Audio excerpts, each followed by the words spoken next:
Picture this: a battlefield shrouded in dust and clamor, knights clad in armor, their identities hidden beneath steel. Yet amid the chaos, a flash of color, a bold symbol on a fluttering banner cuts through the confusion like a beacon. In that split second, allies rally, enemies brace, and the tide of battle shifts, all because of a silent language etched into fabric and shield. This was the power of heraldry, a visual code so precise it could declare lineage, loyalty, and even intentions without a single word spoken. Far more than just decoration, these emblems were the medieval world's ultimate communication tool, a lifeline in the fray of combat and a testament to the artistry of identity. But heraldry's secrets run deeper than battlefield recognition. Every color, every animal, every intricate pattern held meaning, a carefully crafted message passed down through generations. A golden lion wasn't just a fierce creature, it screamed courage and nobility. A zigzag line wasn't random, it whispered of resilience, like a fortress weathering storms. These symbols weren't chosen lightly. They were declarations of honor, warnings to foes, and even psychological weapons designed to intimidate before swords ever clashed. Imagine the fear a soldier might feel seeing the crest of a legendary warrior's family bearing down on them, knowing the reputation behind that emblem. Heraldry was power distilled into imagery. Today, we're pulling back the curtain on this hidden language, tracing its origins from the muddy fields of medieval Europe to the grand halls where alliances were forged. You'll discover how heraldry shaped battles, why certain designs became feared across continents, and how these ancient symbols still echo in modern coats of arms, corporate logos, even sports team mascots. By the time we're done, you'll never look at a family crest or a knight's shield the same way again. So let's step onto that battlefield together, decode the vibrant tapestry of medieval heraldry, and uncover the stories woven into every thread and stroke of paint. The past is speaking. Are you ready to listen?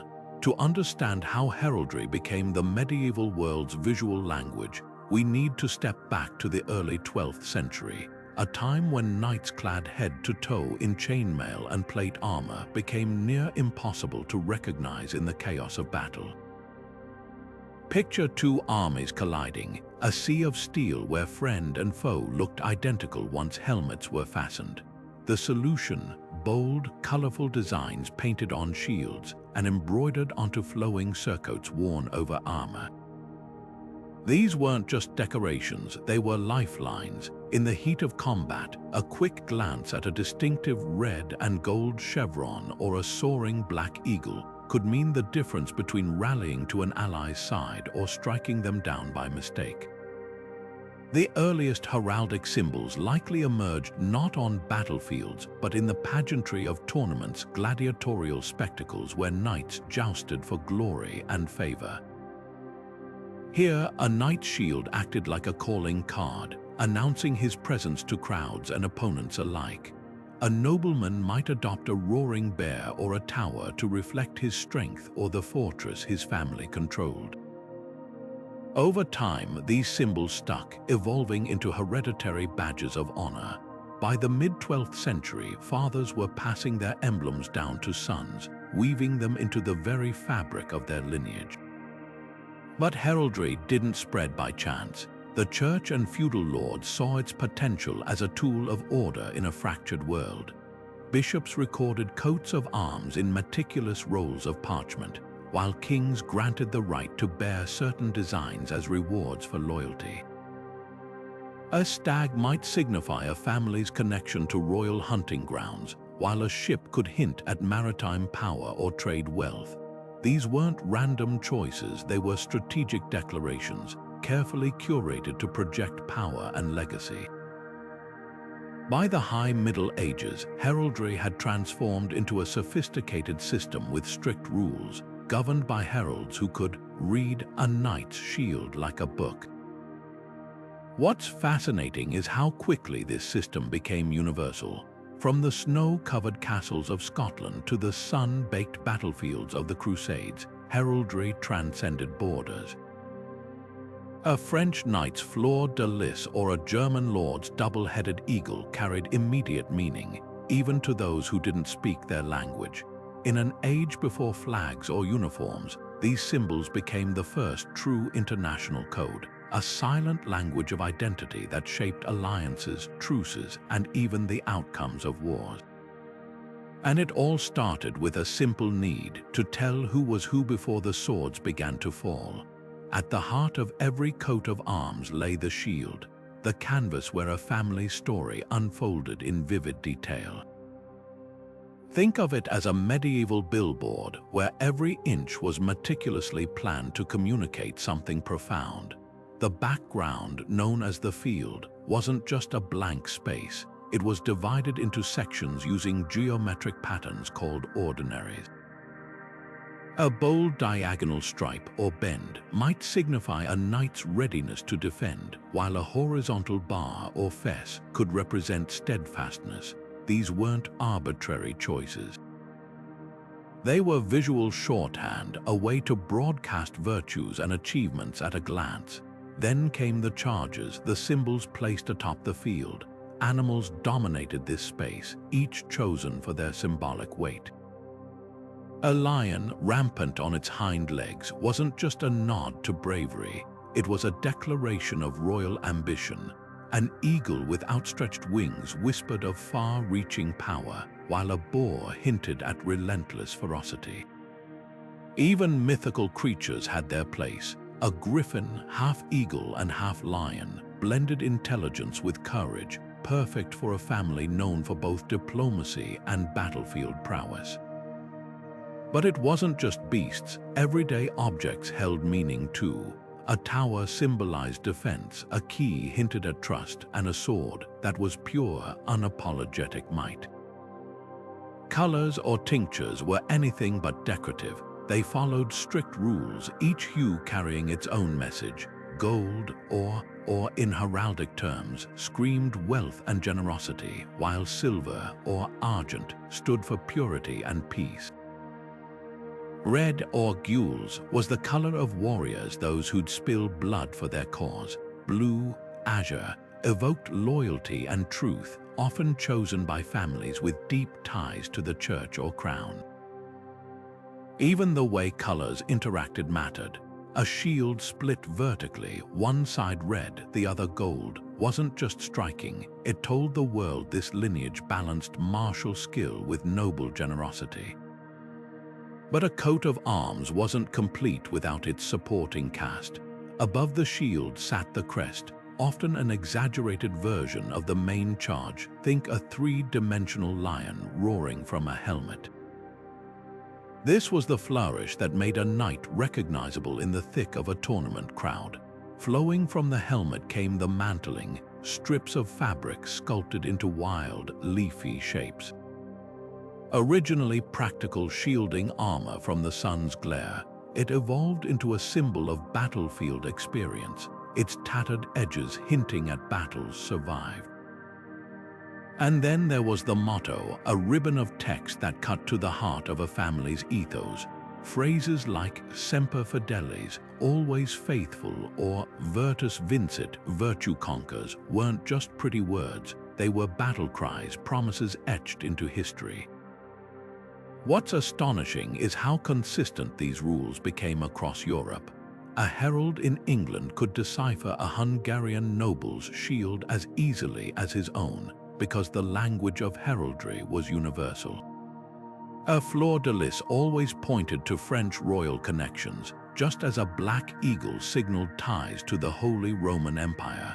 This wasn't just art, it was a meticulously coded system, where even the tiniest detail, like the direction a beast faced or the curve of a line, could alter the entire message. And behind every design stood heralds, the unsung scholars who memorized thousands of these emblems, ensuring no two families bore the same arms. In a world without photography or passports, your coat of arms was your identity, your reputation, and sometimes your only claim to power.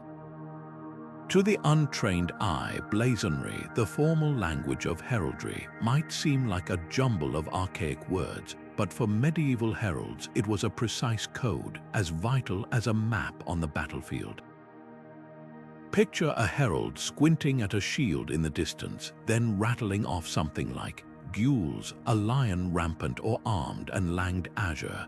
That wasn't poetic flair, it was a technical blueprint. Gules meant a red background, or signaled a golden lion, and azure specified blue claws and tongue.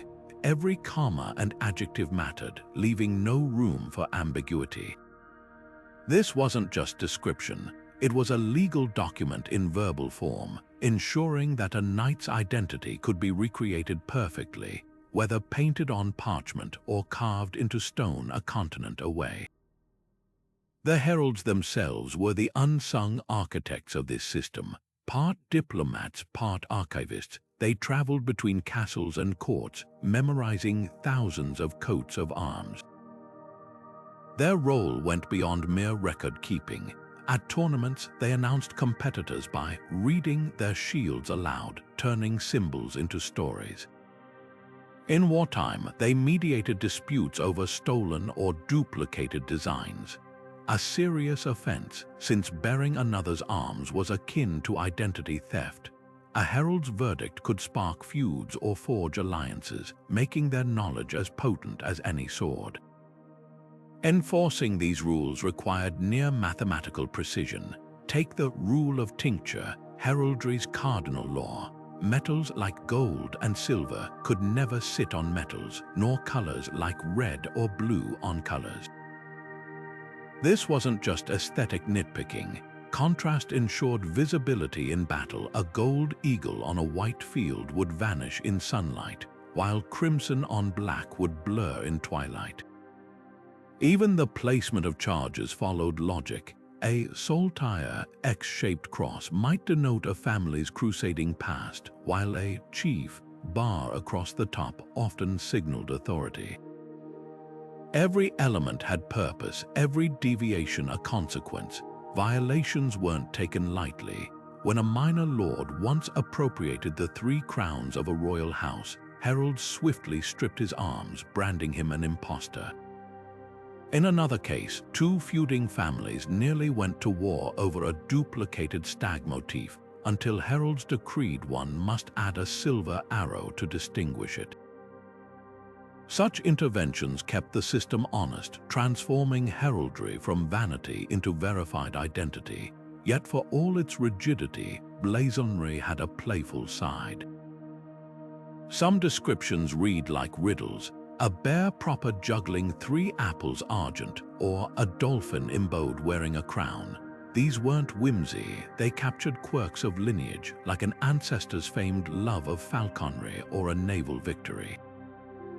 The language even had room for humor, like the German crest featuring a mouse statant on a cheese wheel. Behind the pomp, heraldry was human, a mix of pride, pragmatism, and occasional absurdity. When battle horns sounded, this meticulous system proved its worth. A commander spotting the winged bull of the House of Burgundy knew to brace for heavy cavalry charges. Archers seeing the red saltire of Naval would tighten formations, wary of their famed longbow volleys. In the chaos of clashing steel, these coded symbols cut through noise, turning heraldry into the medieval equivalent of a tactical heads-up display. And it all hinged on those unshakable rules, the invisible threads holding the tapestry of war together. Amid the deafening roar of battle, where dust clouded vision and the clash of steel drowned out shouts, heraldry became the silent commander. Imagine a knight charging through the fray, his surcoat billowing with the crimson and gold of his house's arms. That flash of color wasn't just decoration, it was a beacon. In the split second it took to recognize the 3 black boars on a rival's shield, a soldier could pivot from attack to defense or rally to a comrade's side. This was heraldry's brutal practicality, a language so instantaneous it saved lives in the heat of combat. Banners played an even grander role. Towering above the melee, these fluttering standards acted like medieval GPS, guiding troops across the battlefield. A commander's banner wasn't just a marker, it was a tactical tool. When the Golden Lion of England dipped forward, archers knew to loose volleys. If the Fleur de Lis of France swayed left, cavalry adjusted their charge. Entire battles hinged on these visual cues, like the infamous clash at Agincourt, where the English longbowmen, spotting the disarray of French heraldic banners through the mud, exploited the confusion to devastating effect. But heraldry's brilliance lay in its adaptability. On sun-drenched fields, bright metals like gold and silver caught the light, ensuring visibility. In twilight or rain, high-contrast designs, a white eagle on black or red crosses on white, cut through gloom. Some families even tailored their arms for psychological warfare. The Douglas clan's blood-red heart on their shield wasn't just a symbol, it was a warning, a nod to their legendary ferocity that made foes think twice before engaging. The system had its vulnerabilities, though. Clever commanders exploited it, like the time a Swiss army flew captured Burgundian banners to lure enemies into a trap. And when knights fell, their shields became trophies. Upside-down displays of a rival's crest were the ultimate insult. Yet for every deception, heraldry's clarity prevailed. It turned the chaos of war into a chessboard where every piece wore its identity proudly, and a single glance could spell victory or ruin. Beyond practicality, these symbols carried weight. To stand beneath your lord's banner was to swear, "I fight for this cause." To see it fall was a moral collapse as crushing as any physical defeat. That's why the loss of a standard in battle, like the sacred oriflamme of France at Agincourt, wasn't just a tactical blow, it shattered an army's spirit. Heraldry didn't just identify warriors, it bound them together, turning scattered men into an unbreakable line, all because they recognized the same colors in the storm. A dragon coiled around a knight's shield wasn't just decoration, it was a weapon. The moment an opposing soldier spotted that snarling creature, scales glinting in the sunlight, doubt crept in. Could this be the legendary dragon of Wessex whose bearer left no survivors? Heraldry mastered the art of fear long before battle cries echoed across the field. Take the de Clare family's roaring lions, their golden manes bristling with implied fury, or the Percy's sinister black griffin, a hybrid of eagle and lion that seemed to promise ruthless efficiency. These weren't just symbols, they were carefully crafted reputations worn like armor. Some nobles took intimidation further, tweaking their arms mid-conflict like a psychological chess move. During the 100 Years' War, the Earl of Warwick famously added a ragged staff to his crest after capturing an enemy commander's broken weapon, a silent taunt that spread through enemy ranks like wildfire. Others inverted colors or added blood-red stains to shields after victories, a visceral reminder of their prowess. The message was clear: cross us, and your fate will be woven into our heraldic story. But prestige could cut both ways. The sight of a royal standard like the Golden Lilies of France could either rally defenders or draw enemy fire like a magnet. Entire battalions would converge on that banner, knowing its fall could collapse morale. That's why elite guards, like the Scottish Royal Company of Archers, were tasked with one mission: protect the heraldic emblem at all costs. Lose the flag, and you might as well lose the war. What's fascinating is how this visual theater trickled down to common soldiers. While knights bore elaborate coats of arms, infantrymen wore simpler badges: a red cross for English longbowmen, a white sash for Swiss pikemen. These markers created unity in chaos, turning peasant levies into something resembling an army. A group of archers, seeing their captain's badge surge forward, knew to advance without a shouted order. Even the humblest foot soldier understood that standing near a lord's banner meant safety, while straying too far left them vulnerable. This democratization of heraldry reached its peak with livery colors, bold hues like the Tudor green and white or the Burgundian fiery red, that clothed entire retinues. When 500 men in identical scarlet jackets charged, it wasn't just a show of wealth, it was a tidal wave of coordinated terror. Opponents didn't see individuals, they saw a single, unstoppable machine. From the grandest knight to the lowliest squire, heraldry bound them together under a shared identity, proving that in war, perception often mattered more than steel. Yet for all its might, this system had a vulnerability: familiarity. Mercenaries began memorizing noble crests to identify high-value targets, leading some lords to obscure their arms or swap shields with retainers. The very symbols meant to inspire awe could become bullseyes. Still, the psychological edge persisted. Centuries later, Napoleon would grasp this truth, reviving heraldic pageantry with his imperial eagles. Because whether painted on vellum or stitched into a banner, one universal truth held: if people believe a symbol carries power, it does. And no one wielded that belief better than the medieval world's masters of visual warfare. Not every warrior on the medieval battlefield wore a nobleman's crest. Amid the clash of armored knights, mercenaries and town militias carved out their own place in heraldry's story, less polished but no less powerful. Picture a band of hardened fighters, their mismatched armor tied together by a single embroidered patch, a silver lion on a field of white. This was the mark of the White Company, one of history's most feared mercenary bands. Their emblem, though simpler than a noble house's quartered shield, struck terror into enemies from Italy to France. For these hired swords, heraldry wasn't about lineage, it was brand recognition, a way to announce their presence and guarantee their reputation traveled ahead of them.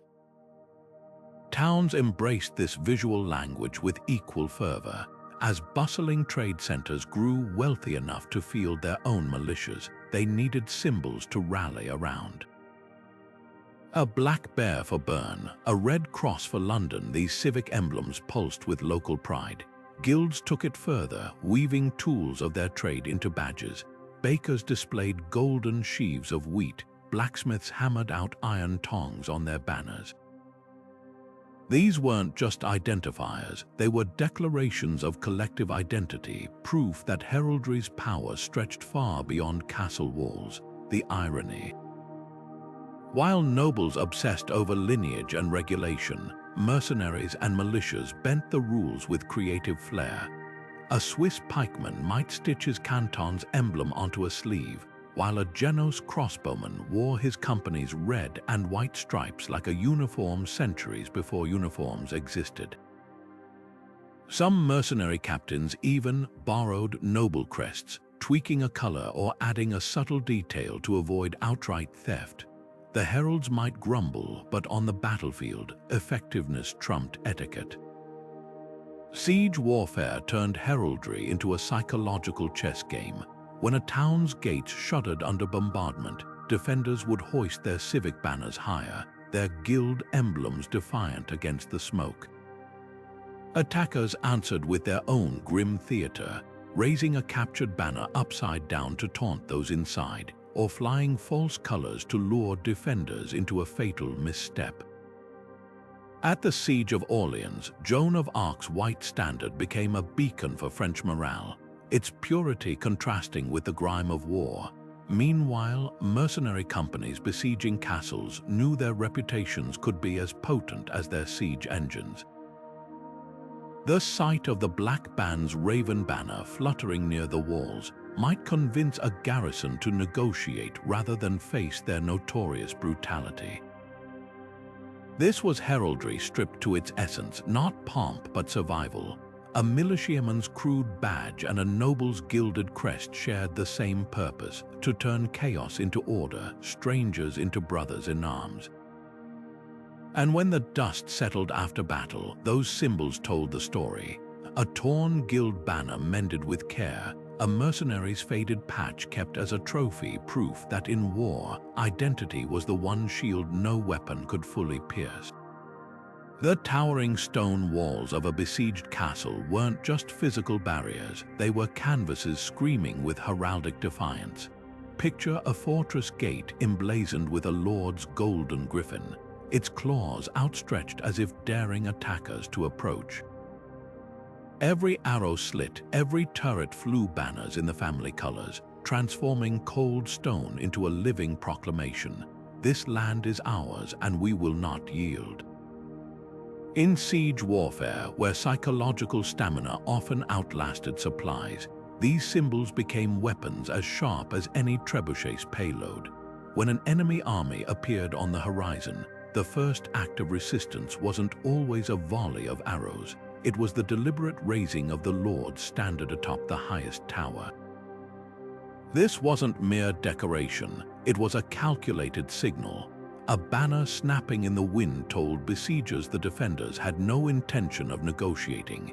At Harlech Castle during the Welsh rebellions, the sight of the English royal arms defiantly flying despite months of starvation became a legend. Conversely, lowering a banner mid-siege could be catastrophic. During the Siege of Calais, when the French king's colors were accidentally dropped, panic spread through the ranks, mistaking it for surrender. Attackers played the same game with chilling precision. Sappers tunneling beneath walls would plant their own heraldic flags in the rubble as they advanced, marking conquered sections like gruesome checkpoints. When a breach finally came, the first knight through the gap would often thrust his personal standard into the ground, a visceral claim of victory. At the siege of Château-Gaillard, the French crown's fleur-de-lis banner unfurling over the smoldering ruins signaled not just a fallen fortress, but the collapse of an entire region's resistance. Alliances were written in the language of heraldry too. Castles under joint protection displayed multiple coats of arms side by side, a visual pact etched in stone and fabric. The Great Crac des Chevaliers, held by the Hospitallers, flew not just their distinctive white cross but the arms of allied nobles, a mosaic of loyalty that deterred would-be attackers. Conversely, betrayals were broadcast through deliberate omissions. If a once trusted ally's banner vanished from the ramparts overnight, it screamed of shifting loyalties. Some sieges ended without a single sword drawn, just the solemn exchange of heraldic symbols. In 1485, the surrender of Malaga to Ferdinand and Isabella saw the Moorish commander present his city's keys beneath the Spanish royal standard, a heraldic ritual that carried more weight than any written treaty. Likewise, the infamous Black Dinner of Scottish clans began with the Douglas crest displayed in apparent friendship, only for its removal to signal the treachery to come. Heraldry's genius lay in its adaptability. A coat of arms carved above a gatehouse wasn't static. It could be defaced by conquerors, restored by liberators, or subtly altered to reflect new alliances.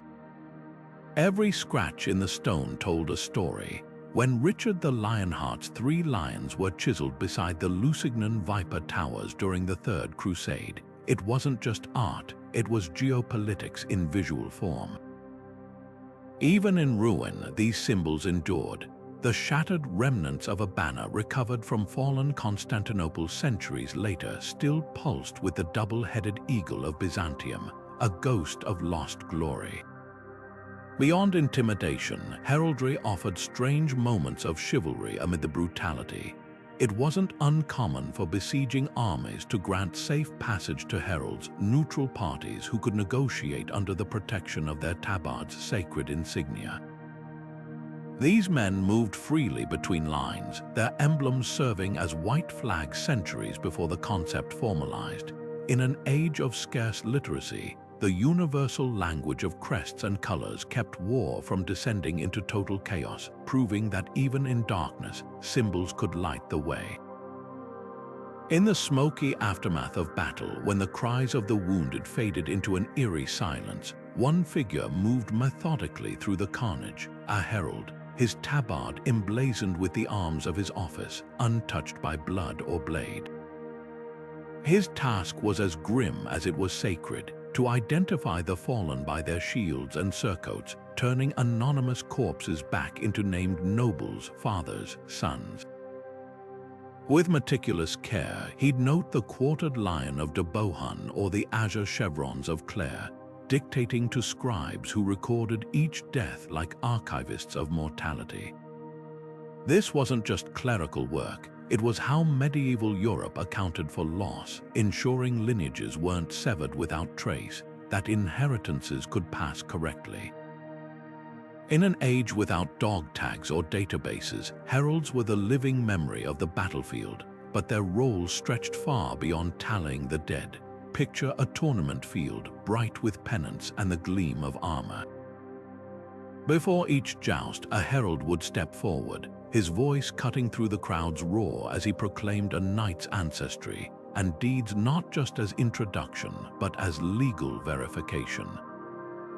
Sir Guillaume de Montfort, bearing gules a lion rampant or heir to the lordship of Vexin, that declaration wasn't pageantry, it was a public record, a way to prevent impostors from claiming noble status.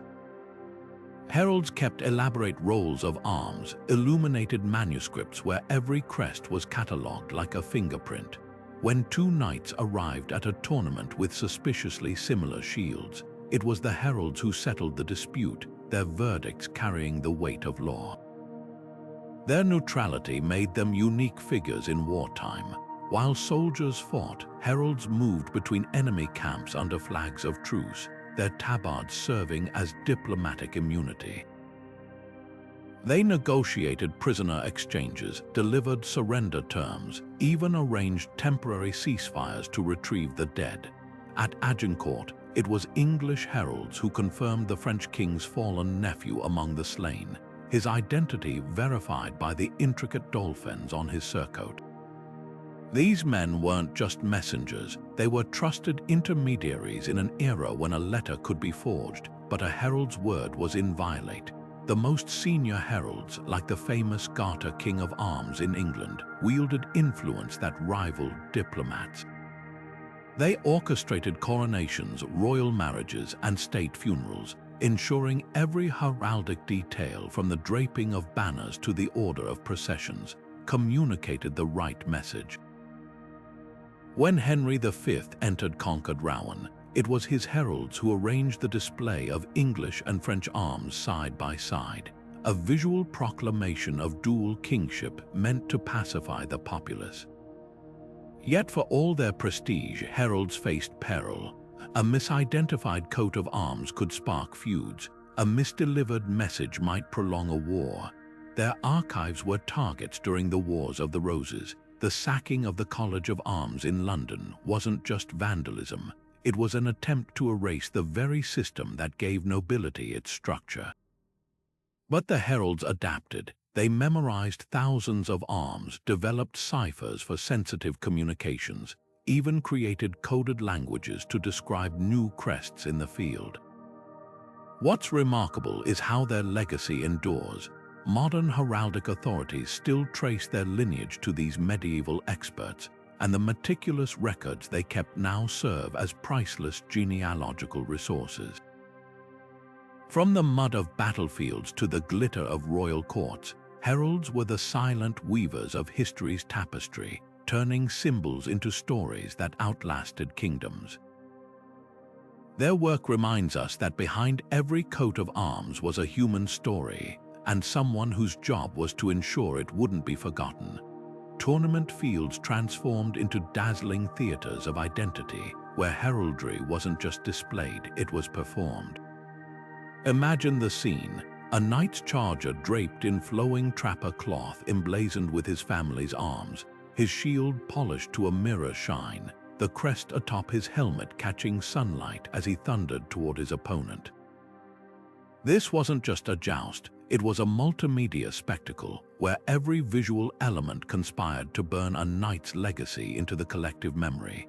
The crowds didn't just cheer for skill, they roared for symbols. A lesser-known knight could catapult to fame if his crimson griffin became synonymous with shattered lances, while a nobleman's poorly maintained arms might draw sneers, no matter his pedigree. Behind the pageantry lay ruthless practicality.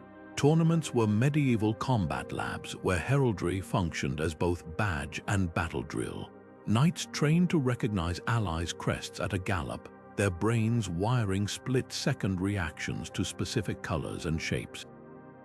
A misplaced charge toward a friendly banner in training could mean humiliation, but on a real battlefield, it meant death.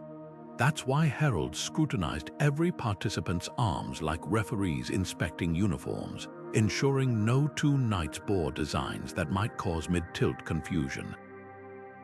The rules were strict. At the 1390 tournament in Smithfield, one contender was barred for altering his arms without permission, proving even mock war demanded heraldic discipline. Victory brought more than prizes. It etched a knight's symbols into popular culture. Chroniclers recorded triumphs alongside lavish descriptions of the winner's arms, turning coats of arms into medieval headlines. When William Marshall dominated the tournament circuit, his striped gold and green lion became synonymous with invincibility, inspiring imitators across Europe. Conversely, defeat carried visceral consequences. A disgraced knight might have his shield hung upside down in the lists, his crest defaced with mud, a public stripping of identity far crueler than any financial penalty. Some never recovered. The chronicles of Champagne tell of a lord who abandoned his ancestral boar emblem after repeated losses, adopting a plain cross in hopes of spiritual redemption. The most cunning competitors weaponized their heraldry psychologically. At the 1445 Nancy joust, Jacques de Lalaing entered the field with a blank white shield, only revealing his famous red eagle after his first victory, a calculated reveal that shattered opponents' morale. Others staged dramatic entrances. One Burgundian knight arrived with his crest wreathed in live falcons, their wings beating as he charged. These weren't stunts, they were strategic manipulations of heraldry's narrative power, turning tournaments into live-action propaganda. Yet the tournament's true legacy was how it democratized heraldic prestige. Low-born knights who triumphed could petition for official arms, their new status literally embroidered onto their surcoats.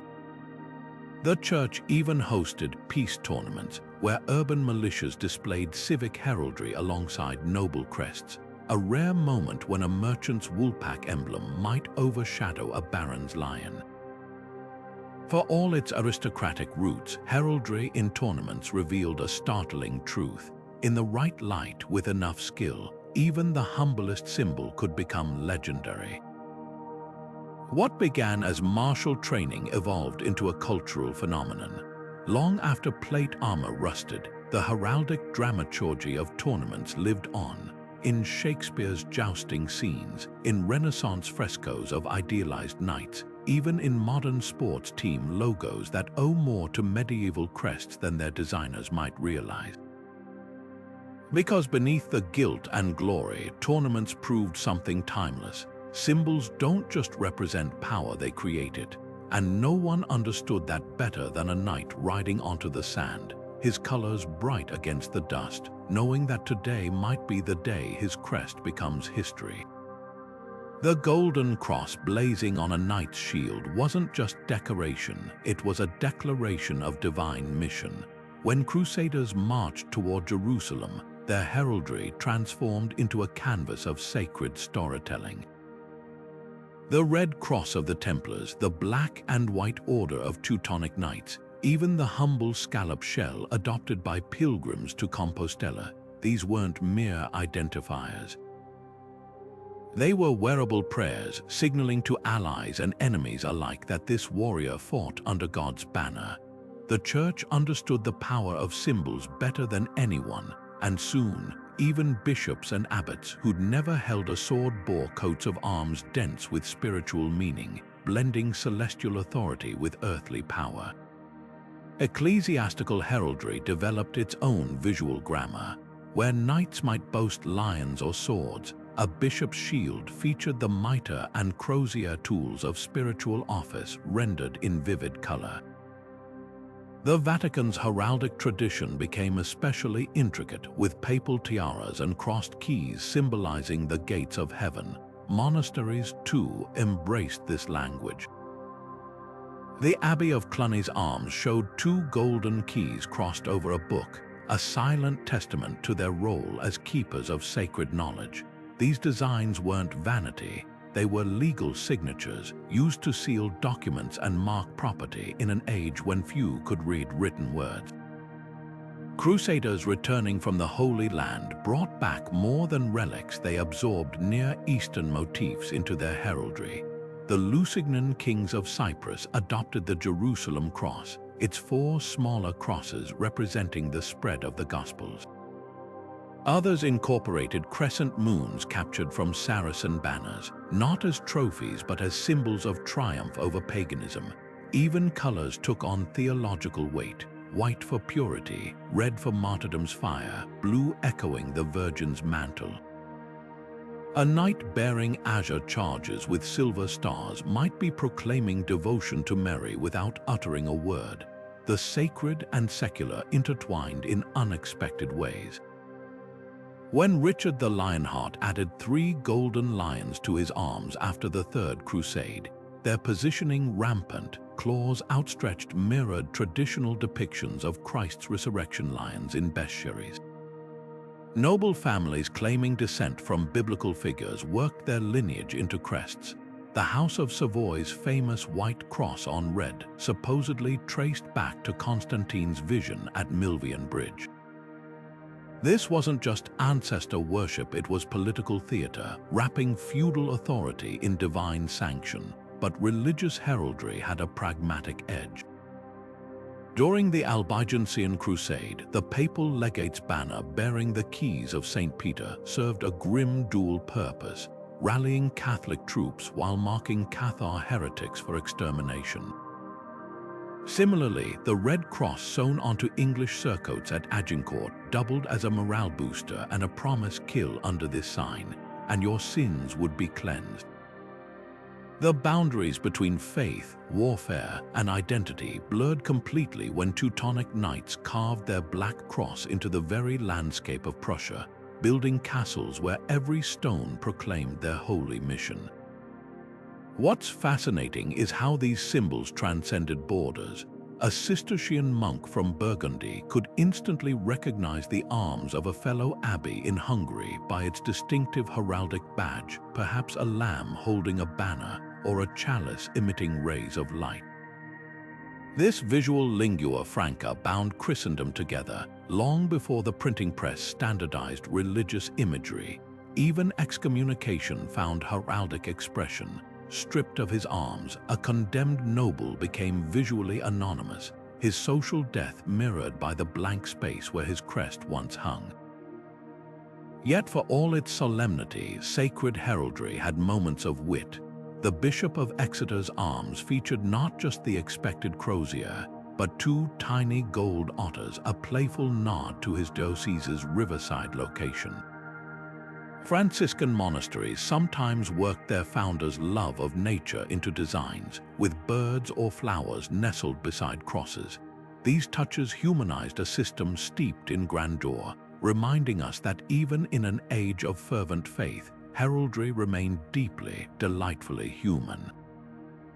By the late Middle Ages, this spiritual vocabulary had seeped into civilian life. Merchant guilds commissioned stained glass windows showing their patron saints alongside corporate emblems. Towns displayed the Virgin's monogram on city gates.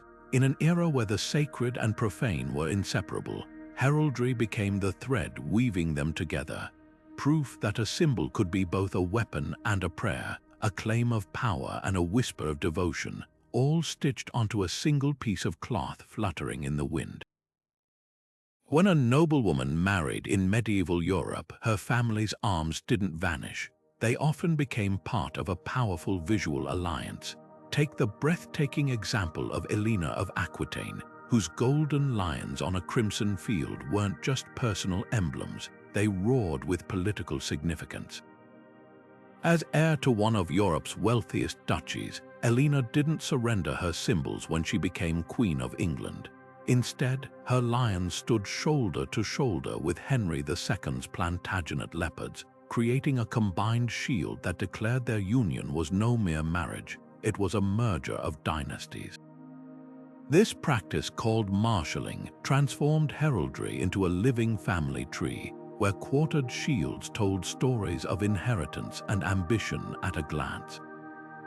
Widows wielded heraldry with particular shrewdness. Unlike married women who typically displayed their husband's arms, a widow reclaimed her birth family's crest, a silent assertion of identity in a world that often erased women's lineage. The brass effigy of Lady Alice de Brienne in Suffolk shows her resting not under her husband's arms, but beneath the 3 golden wheatsheaves of her father's house. This wasn't just sentiment, it was a legal statement. A widow's right to bear her ancestral arms signaled her regained control over dowries and dower lands, a visual reminder that her loyalties and her power had reverted to her bloodline. Queens elevated heraldry into political theatre. Margaret of Anjou, the formidable wife of Henry VI, didn't just adopt England's leopards, she surrounded them with her family's golden fleurs de lis and blue and white stripes of Anjou, turning her personal emblem into a dynastic billboard. When she ruled as regent during her husband's illness, these symbols became tools of governance, stamped on documents and embroidered onto the liveries of her loyalists. Similarly, Isabella of Castile used heraldry to proclaim joint sovereignty with Ferdinand. Their shields fused together in a bold declaration that Spain would be ruled by 2 equal crowns. Even beyond royalty, heraldry offered noblewomen rare avenues of influence. The Berkeley heiress Elizabeth de Burgh commissioned a seal showing her arms not meekly tucked beside her husband's, but boldly centered beneath her own image, an extraordinary act of self-representation for the 14th century.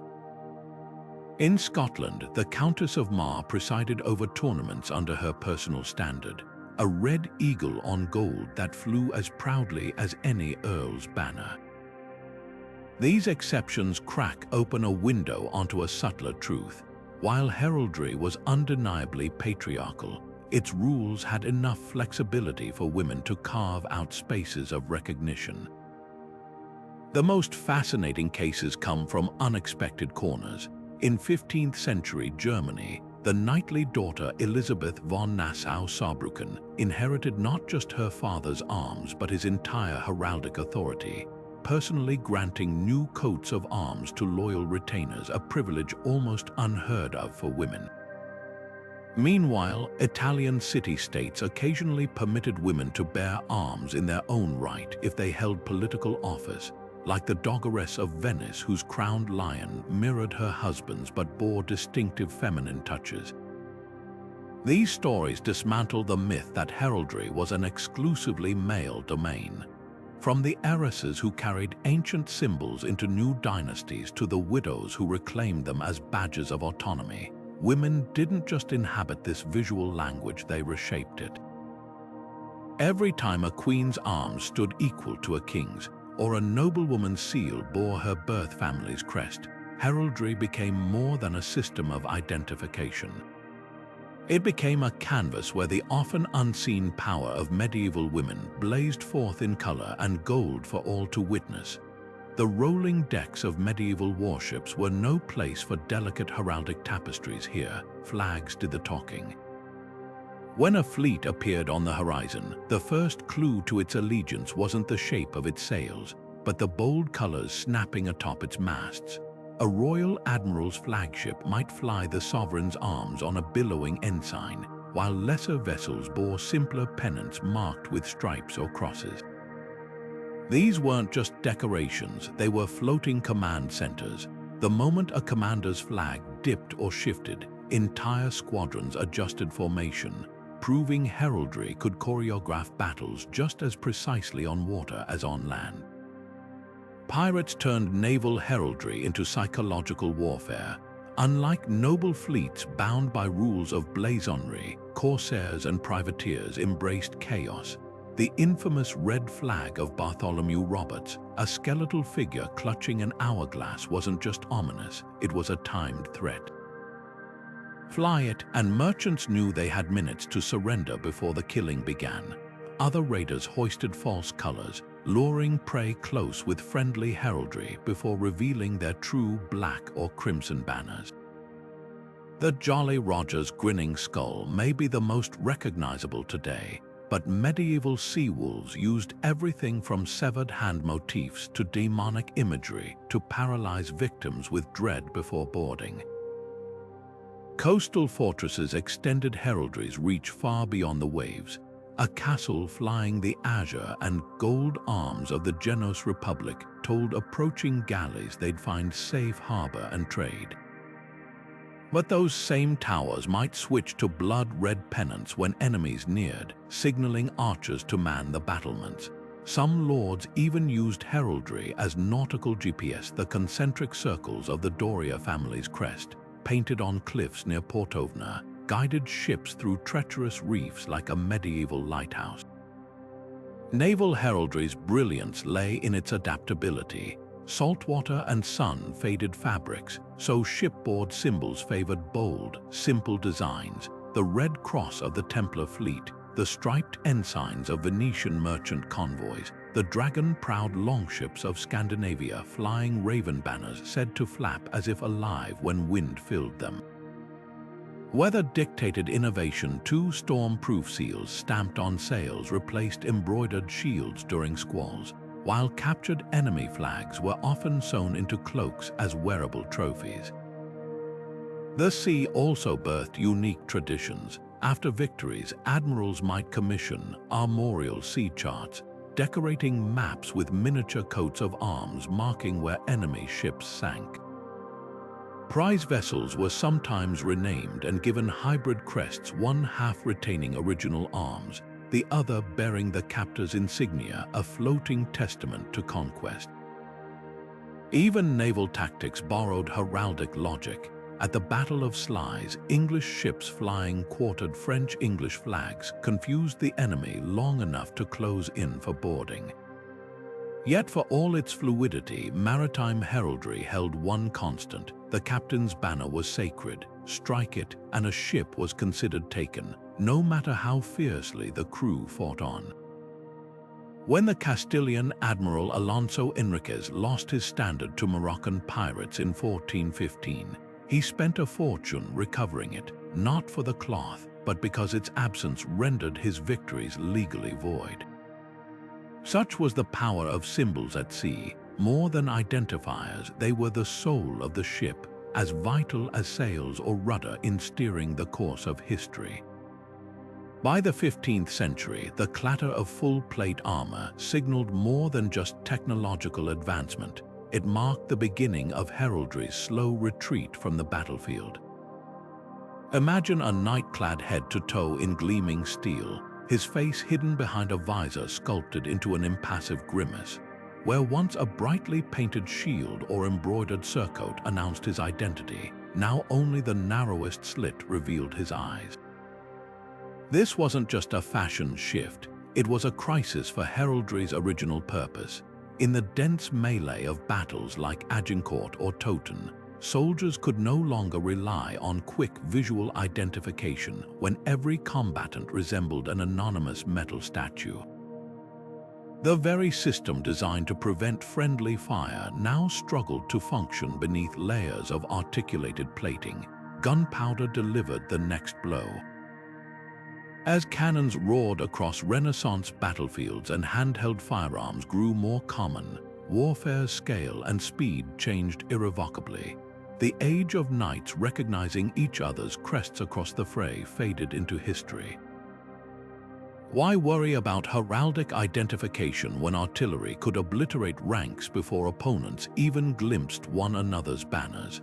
At the Battle of Pavia in 1525, Spanish arquebusiers cut down French knights without ever seeing their elaborate heraldic trappings, a brutal demonstration that personal insignia meant little in the face of industrialized warfare.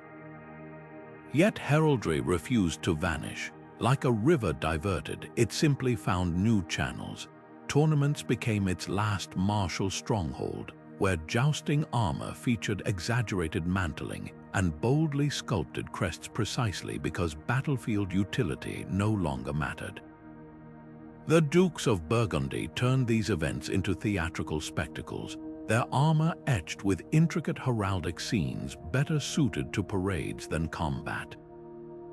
Meanwhile, royal courts elevated heraldry into a diplomatic language. When Henry VIII met Francis I at the Field of the Cloth of Gold, their tents and tapestries dripped with meticulously quartered arms, not for war, but to symbolize dynastic alliances and mutual respect. The rise of standing armies accelerated this transformation. Uniforms replaced individual heraldry, yet regiments adopted their own badges and colors that owed everything to medieval precedents. The English Coldstream Guards' red rose emblem or the French musketeers' silver crosses functioned as corporate heraldry, binding professional soldiers to shared identities. Even navies preserved the tradition through elaborate figureheads and painted stern galleries depicting coats of arms, a nod to heritage amid evolving warfare. What's remarkable is how heraldry's decline on battlefields paralleled its explosion in civilian life. Town halls displayed civic arms above their doors, guilds incorporated heraldic motifs into trade signs, and universities granted coats of arms to scholars. The printing press spread heraldic imagery further, appearing on everything from bookplates to playing cards. By the time Elizabeth I granted Shakespeare's father a family crest in 1596, heraldry had completed its journey from life or death identifier to middle-class status symbol. This wasn't decay, it was reinvention. The same system that once guided knights through the chaos of medieval warfare now helped structure an increasingly complex society. Legal documents bore heraldic seals, maps used coats of arms to denote territories, and explorers planted flags adorned with royal arms on distant shores. Heraldry's visual language, forged in the urgency of battle, became the quiet scaffolding of early modern bureaucracy.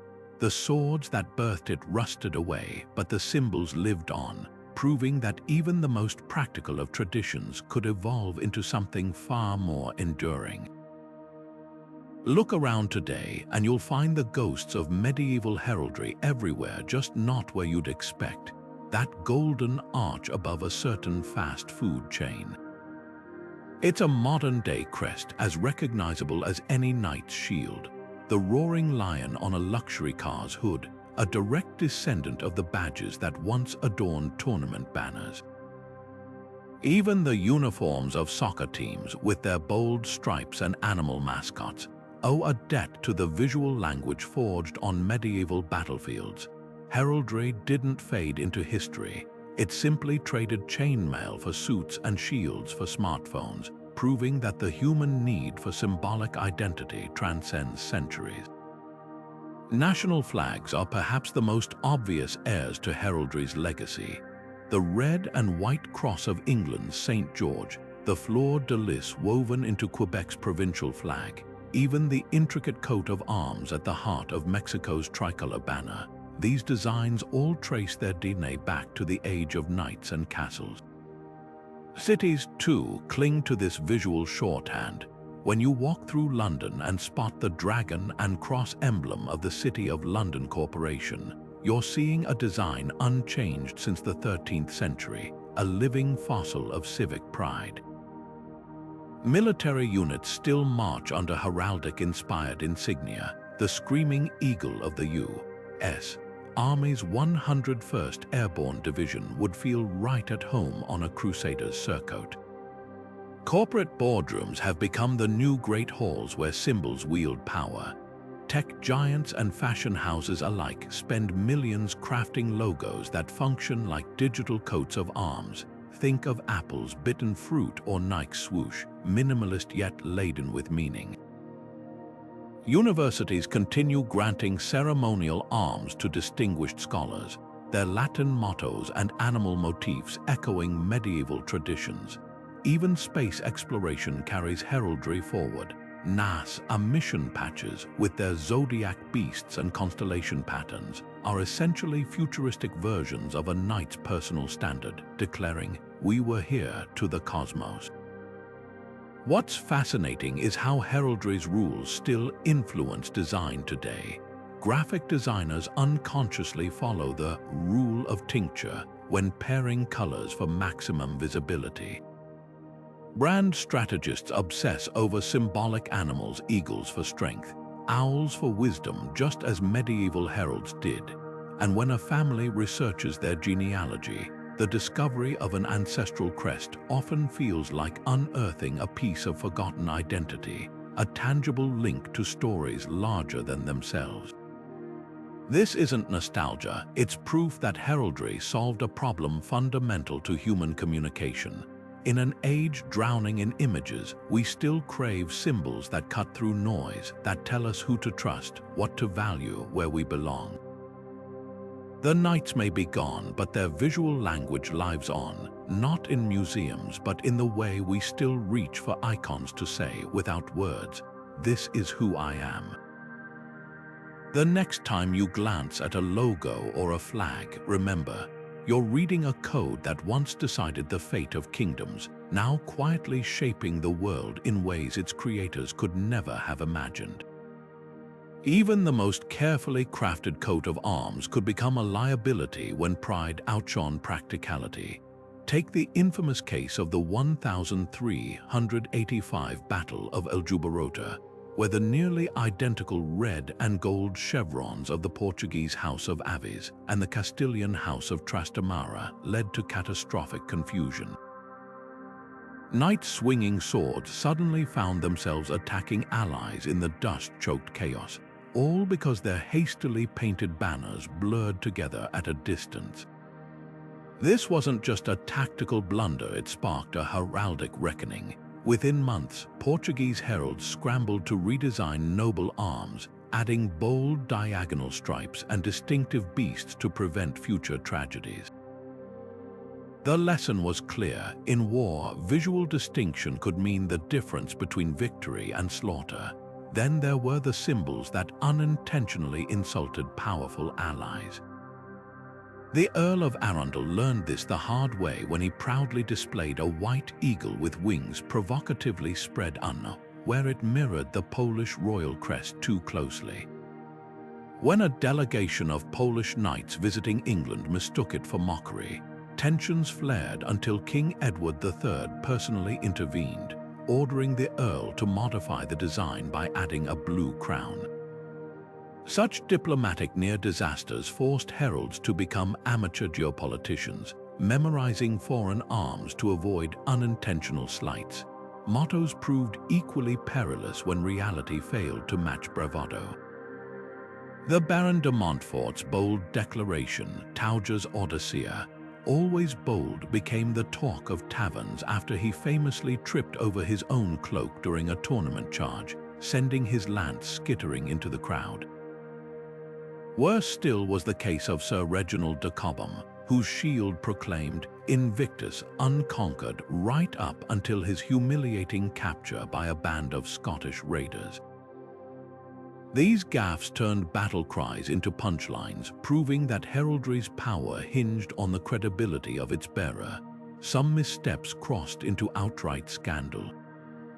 When the Bishop of Lincoln attempted to incorporate a pagan griffin into his ecclesiastical arms in 1421, The papal legate threatened excommunication until the beast was replaced with a suitably pious dove. Similarly, the Merchant Guild of Bruges faced riots after adopting a crest featuring 3 golden nooses, where the symbol had been used to mark traitors' homes during a recent rebellion. The Guildmaster's desperate overnight redesign, swapping nooses for harmless wool shears, became a cautionary tale about cultural sensitivity, yet perhaps no heraldic fail stung more than unintended vulgarity. The otherwise noble House of Dakar nearly caused an international incident when their new crest, a rampant bull, was mispainted on a delegation's banners with exaggerated anatomical details. French chroniclers gleefully recorded the incident, dubbing it l'affaire du taureau impudique.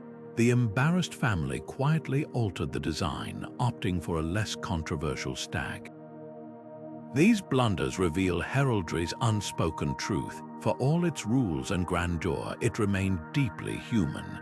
A misplaced line could spark wars, an arrogant motto could breed ridicule, and even the mightiest lords had to bow when their symbols betrayed them. In the end, coats of arms weren't just about projecting power, they were about maintaining it, one carefully scrutinized design at a time. When Lancelot rides through the pages of Arthurian legend bearing a blank white shield, it isn't just a literary flourish, it's heraldry whispering secrets to the reader. Medieval storytellers understood something modern audiences often miss. A knight's arms weren't just decoration, they were narrative shorthand. In the Song of Roland, the hero's famed Oliphant horn and sword Durendal gleam alongside his striped red and white banner, each element a thread in his legend. These weren't random details, they were carefully chosen symbols that let audiences read a character's essence before he spoke a word. A golden lion rampant didn't just decorate a shield, it screamed royalty, while a black boar might hint at brute strength or unchecked rage. The epic poems of the Middle Ages turned heraldry into a storytelling cheat code. Take Sir Gawain's pentangle in Sir Gawain and the Green Knight, a 5-pointed star woven with gold thread on his shield. The poet spends verses unpacking its meaning: 5 virtues, 5 senses, 5 wounds of Christ. This wasn't just description, it was psychological profiling through symbolism. Similarly, when Tristan adopts a black shield after his exile in Tristan and Isolde, the color shift mirrors his inner turmoil. These weren't static images, they evolved with their bearers, turning coats of arms into visual character arcs. Chivalric romances took this further, using heraldry to foreshadow and deceive. In Le Morte d'Arthur, a mysterious knight arrives at Camelot bearing a silver serpent on his shield, a subtle clue to his treacherous nature. Later, when Lancelot fights incognito, his decision to cover his famous arms speaks volumes about his shame over loving Guinevere.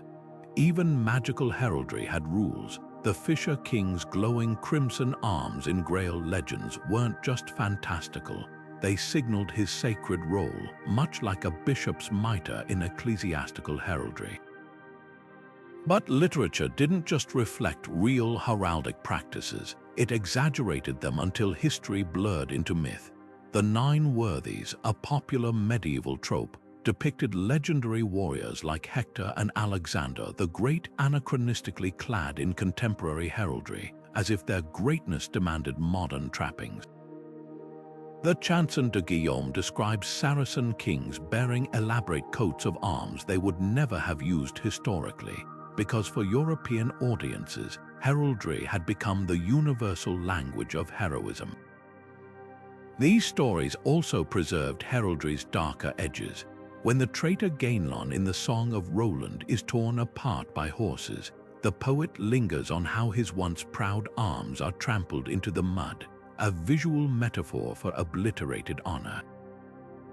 In Parzival, the title character's failure to ask the Grail King a crucial question is mirrored by his neglected shield, its colors faded from inaction. Even humor found its way into literary heraldry. The Fabliaux's comic tales often featured bumbling knights with absurd arms like a cheese wheel on a stick to underscore their foolishness. What's fascinating is how these fictional depictions looped back to influence reality. Noble families, desperate to emulate Arthurian glamour, commissioned crests mimicking literary heroes. The Beauchamp earls adopted the mythical bear and ragged staff from Guy of Warwick, while the Habsburgs later claimed descent from the Grail Knights. Tournaments began staging scenes from romances, with participants wearing arms described in poems. Heraldry, born on battlefields, found its immortality in ink and parchment, proof that sometimes legends shape history as much as the other way around. This interplay between fact and fiction explains why heraldry still captivates us today. Game of Thrones direwolves and lions owe as much to medieval literary tradition as to historical practice. When we see a hero's emblem on screen or in novels, we're unconsciously tapping into a code refined over centuries, one where a single symbol can carry the weight of an entire destiny. The next time you spot a knight's crest in a story, look closer. It's not just decoration, it's the character's soul, painted for the world to see. Decoding a medieval coat of arms is like peeling back layers of a centuries-old mystery, where every color, shape, and creature holds a deliberate clue.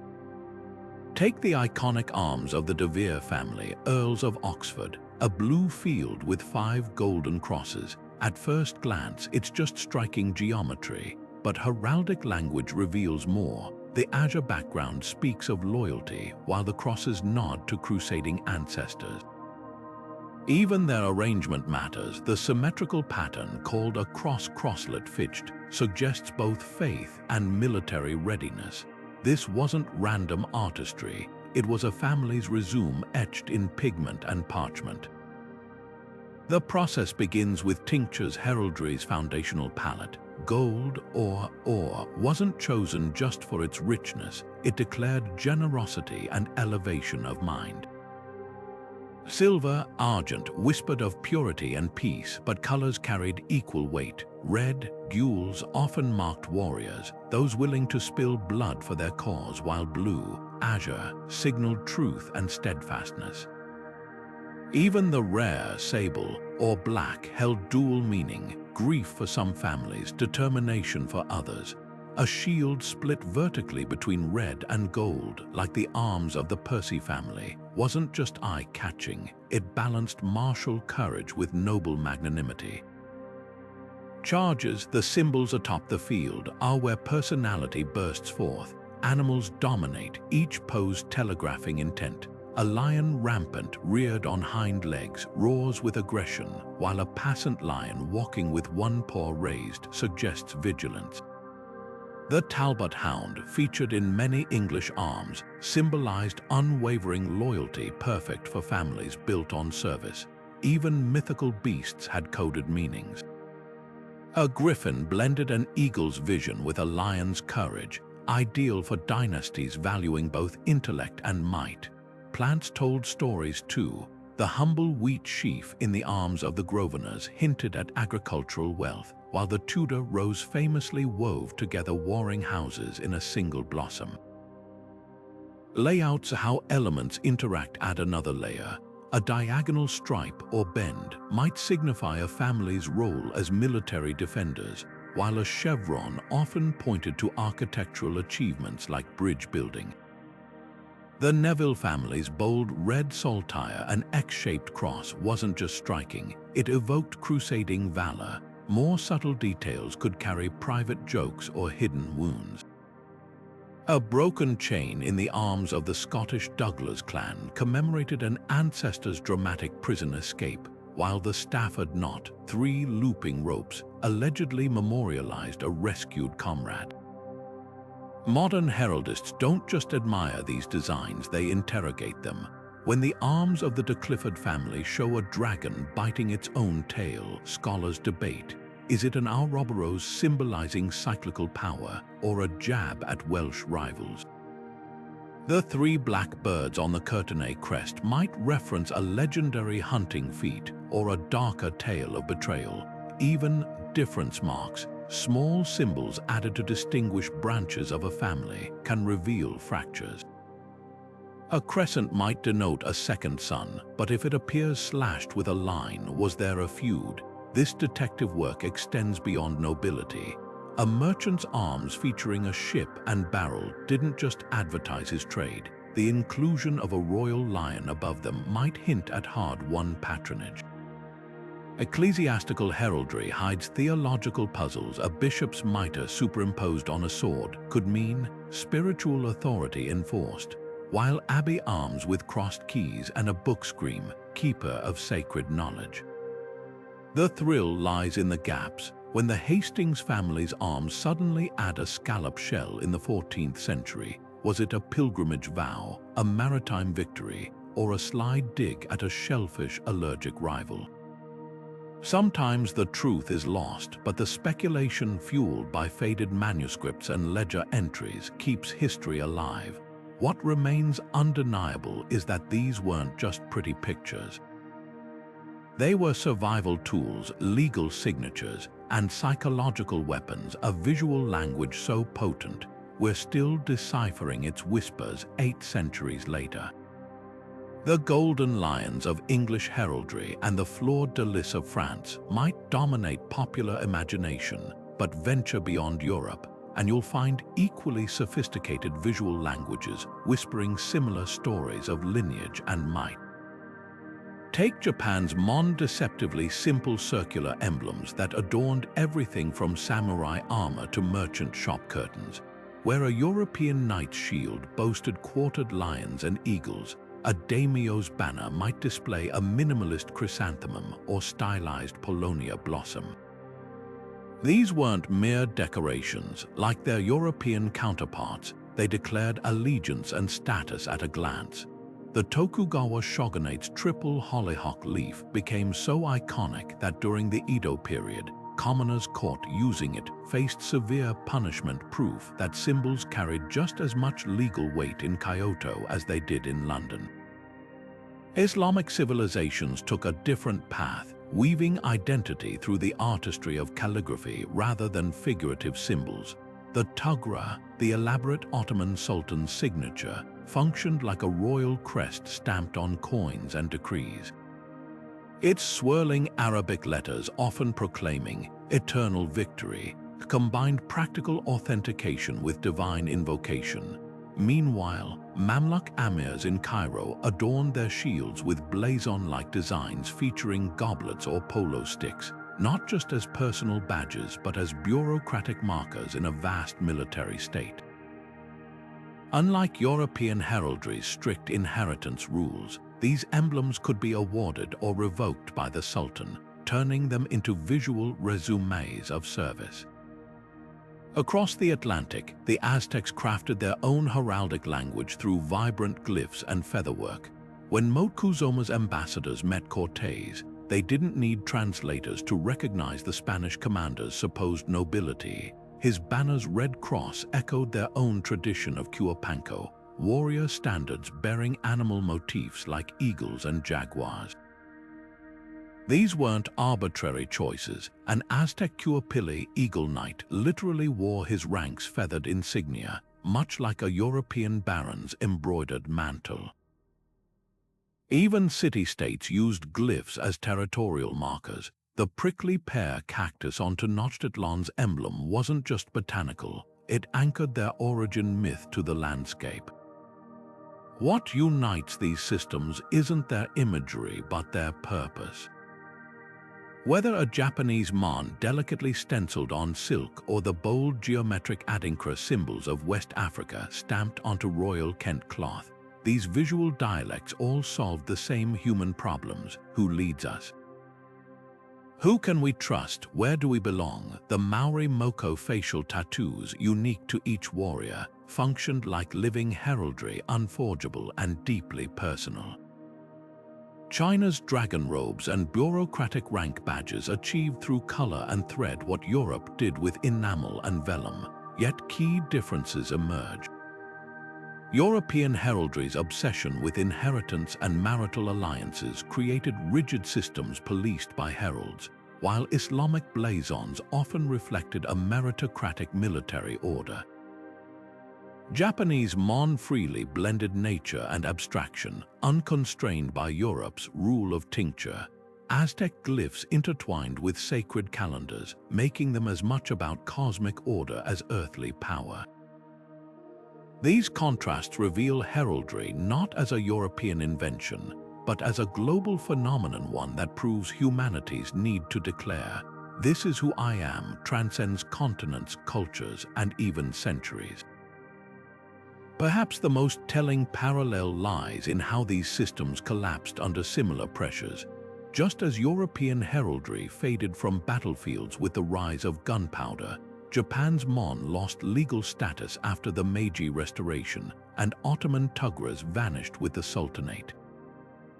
Yet like ghosts of old empires, they linger, in corporate logos echoing mon simplicity, in national emblems borrowing Aztec glyphs' boldness, in the way sports teams still rally under symbols that would feel familiar to a knight, a samurai, or an eagle warrior. The mediums change, but the message remains. Identity demands a canvas. The delicate threads of medieval heraldry are unraveling, not from battle but from time. In dim church corners and forgotten castle vaults, once vibrant shields fade into ghosts of their former glory, their colors leaching away under centuries of damp and neglect. The Declare lion's golden mane now resembles pale sand. The intricate azure chevrons of the Beauchamp family bleed into cracked wood. But across Europe, an army of conservators, historians, and even tech specialists are waging a quiet war against this decay, armed not with swords but with ultraviolet scanners, spectral imaging, and painstaking brushstrokes. At the College of Arms in London, experts peer through magnifying lenses to match crumbling pigment fragments to medieval recipe books, where vermilion came from crushed insects and lapis lazuli traveled from Afghan mines to adorn noble shields.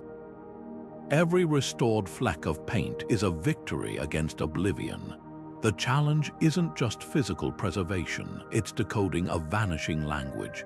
When conservators at the Musée de l'Art in Paris began restoring a 15th century Burgundian banner, they discovered the original design had been painted over twice during repairs, each layer distorting the symbolism. By cross-referencing contemporary manuscripts and tomb effigies, they peeled back time to reveal the true arms beneath, not the expected straight sword but a curved falchion, a detail confirming the banner belonged to a knight who'd fought Ottoman forces. Such discoveries rewrite micro-histories, proving heraldry's value as tangible evidence of cultural exchange and conflict. Digital technology now offers revolutionary tools for this rescue mission. The Deutsche Wapenrolle project uses 3D scanning to preserve German Civic arms from weathered stone facades, creating millimeter-perfect digital twins. In Spain, the Archer system employs artificial intelligence to reconstruct damaged heraldic stained glass at Leon Cathedral, predicting lost patterns by analyzing thousands of intact examples. Even crowdsourcing plays a role. The University of Edinburgh's Shield Maidens project enlists volunteers to transcribe faded heraldic manuscripts, turning cryptic Latin blazons into searchable data. Yet the most poignant efforts unfold in unlikely places. In a Warsaw basement workshop, art students meticulously recreate the armorial trappings of the 1410 Battle of Grunwald using period-accurate madder root dye and gold leaf. Their work isn't for museums, but for living history reenactors, ensuring these symbols aren't just preserved behind glass, but breathe again in the hands of those who understand their original context. Meanwhile, Icelandic weavers collaborate with geneticists to breed sheep producing wool in the exact hues described in Norse sagas, reviving long-lost heraldic textiles stitch by stitch. The stakes transcend aesthetics. When a team from Oxford's Ashmolean Museum recovered the original azure pigment from the degraded shield of Sir Geoffrey Luttrell, they didn't just restore color, they rediscovered a trade route. The pigment's chemical signature matched stones from a specific Afghan quarry active only between 1280 and 1310, confirming the shield's creation date more accurately than any document. Similarly, spectral analysis of the Dunstable Swan jewel, a Lancastrian badge, revealed traces of mercury, evidence it was worn by someone wealthy enough to treat syphilis with exotic medicines. This global rescue operation faces sobering hurdles. Climate change accelerates deterioration, with rising humidity warping medieval parchment rolls at alarming rates. Budget cuts threaten specialized heraldic conservators. Fewer than 20 professionals worldwide can properly restore medieval armorial embroidery, and some losses are irreparable, like the 16th century Visconti armorial consumed by a library fire in Milan, taking with it unique records of Italian mercenary company insignia. Yet hope flickers in unexpected places. When Hurricane Fiona damaged the heraldic ceiling of St. Matchaw's Cathedral in Aberdeen, a viral crowdfunding campaign raised funds not just for repairs but to train apprentices in medieval paint techniques. In Prague, a startup's Herald AR app lets smartphones overlay reconstructed arms onto ruined castle walls through augmented reality, bridging past and present with a tap. And perhaps most powerfully, descendants of medieval families are stepping up. The current Earl of Stafford recently funded the restoration of his ancestors' funerary achievements in Worcester Cathedral, not out of vanity, but because, as he told the BBC, these aren't just our history, they're everyone's.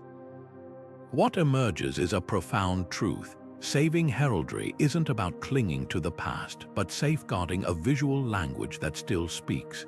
When a child recognizes the same lion on a restored medieval shield and their local football club's badge, or when a veteran spots a WW2 regiment's insignia echoing a crusader's crest, these symbols transcend time. They remind us that identity, honor, and belonging are human needs as vital today as they were when knights first rode onto the field, their colors bright against the storm.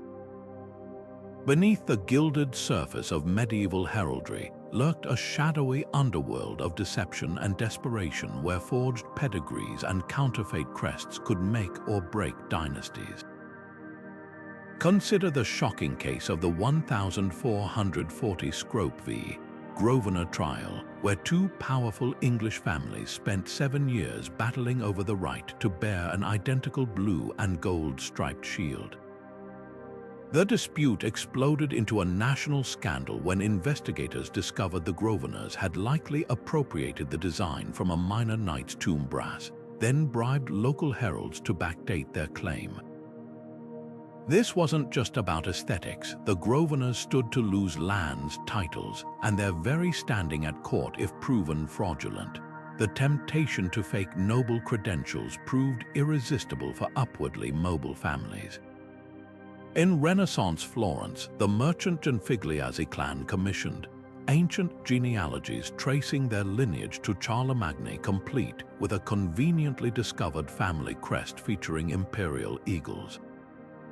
Their ruse succeeded for generations until a sharp-eyed Benedictine monk noticed the heraldic tinctures violated 12th century rules, exposing the entire fabrication. Meanwhile, in Bohemia, the ambitious Smiraki family went further, hiring an artist to paint their non-existent coat of arms over older frescoes in churches they patronized, literally rewriting history on sacred walls. Heralds themselves often fueled the corruption. The 1389 Herald scandal in London revealed a network of rogue officers taking bribes to discover long-lost noble ancestry for wealthy commoners. One particularly brazen herald, John Rythe, was caught selling pre-blanked pedigree scrolls that clients could fill with imaginary glorious ancestors. a medieval version of identity theft. The system's gatekeepers had become its exploiters. These forgeries carried real consequences. When Spanish investigators proved in 1520 that the noble Mendoza families claimed descent from Visigothic kings relied on fabricated armorial records, the revelation triggered a bloody feud with rival houses who saw an opportunity to seize their land. Even royalty wasn't immune. King James Roman II of Scotland executed 2 heralds in 1452 for certifying forged arms that legitimized a rebel lord's claim to the throne. The most sophisticated fakes blurred the line between art and crime. The so-called Shield of Judas, a stunning 15th-century artifact purportedly bearing the arms of Christ's betrayer, dazzled collectors for centuries until modern spectrometry revealed its azure pigment contained Prussian blue, a color invented in 1704.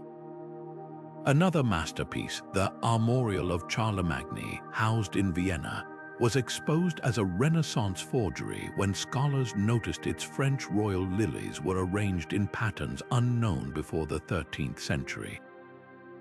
What makes these deceptions fascinating isn't just their audacity, but what they reveal about heraldry's cultural power. In an era before photographs or ID cards, your coat of arms was your passport, your credit rating, and your social media profile combined. The lengths people went to fake them, from bribing artists to poisoning rival heralds, prove how much more than fabric and paint was at stake.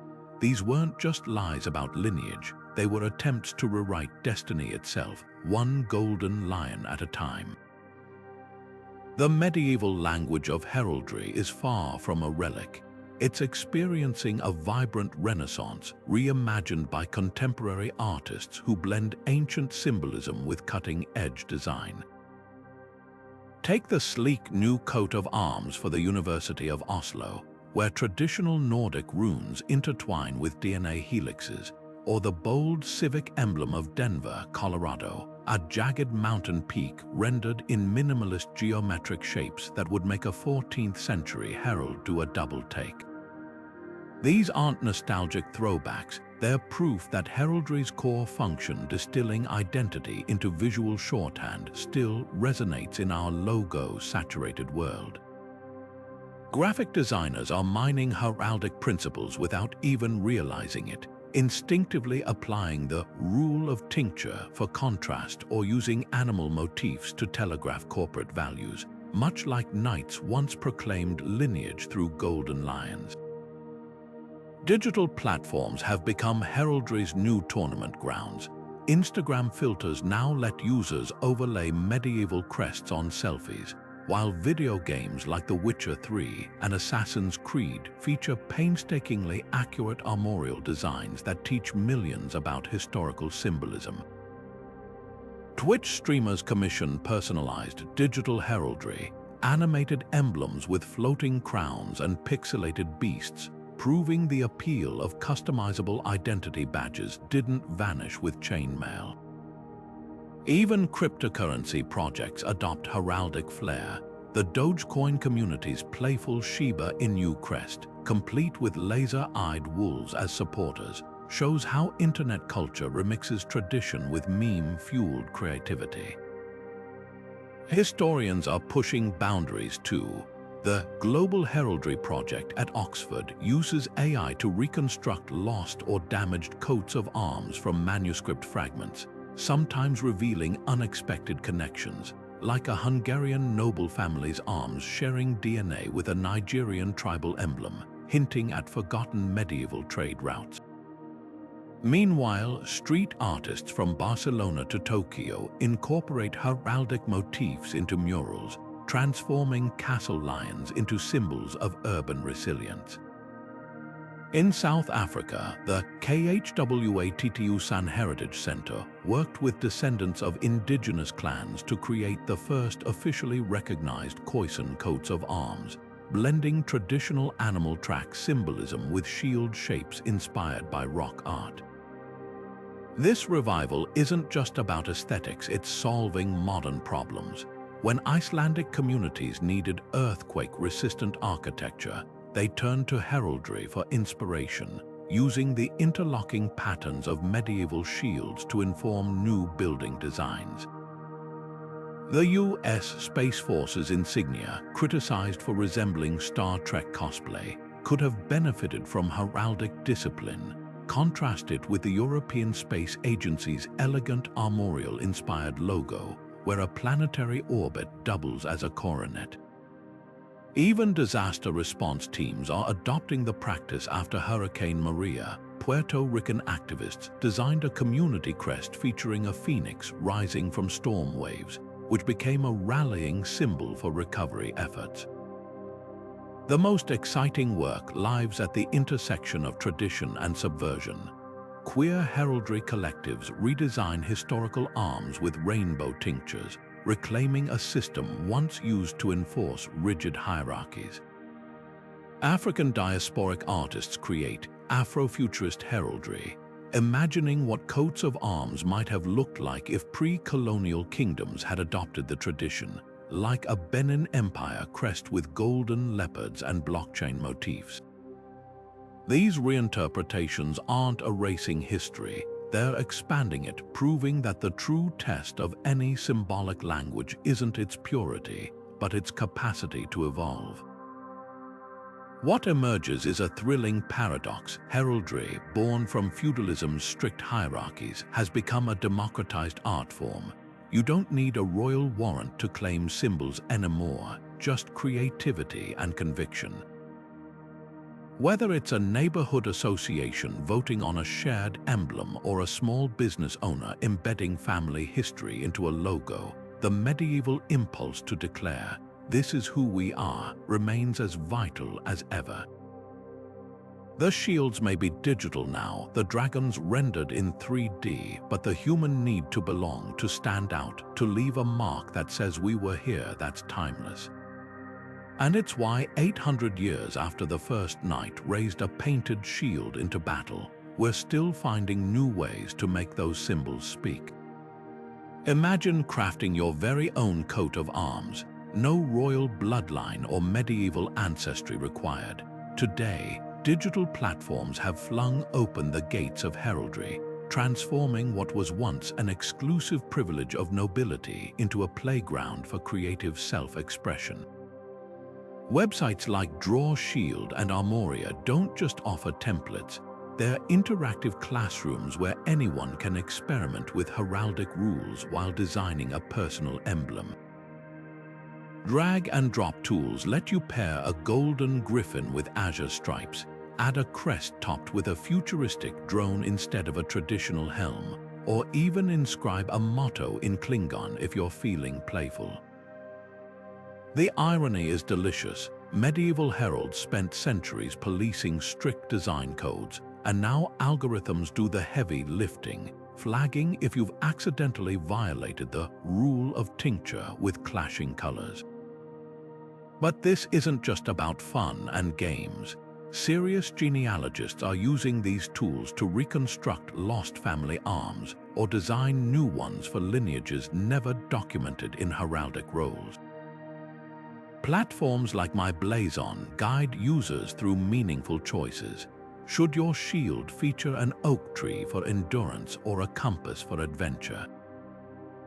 Does a wavy line represent your love of the sea, or a nod to resilient ancestors who survived floods?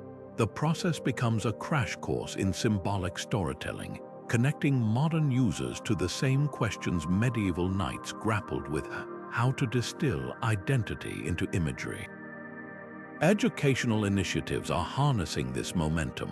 Libraries from Dublin to Sydney host workshops where kids design arms reflecting their hobbies or heritage, blending medieval tradition with modern values. A student might pair soccer balls with a book, while another combines a Maori koru with a space rocket. Museums have jumped in too. The Victoria and Albert Museum's Digital Heraldry Lab lets visitors remix historical arms, swapping lions for pandas or adding eco-conscious motifs like solar panels. These exercises aren't just creative, they're stealth history lessons, revealing how heraldry's visual language evolved to communicate across cultures and eras. The democratization hasn't come without friction. Purists grumble about fast food heraldry, arguing that slapping a dragon on a shield without understanding its historical weight cheapens the art.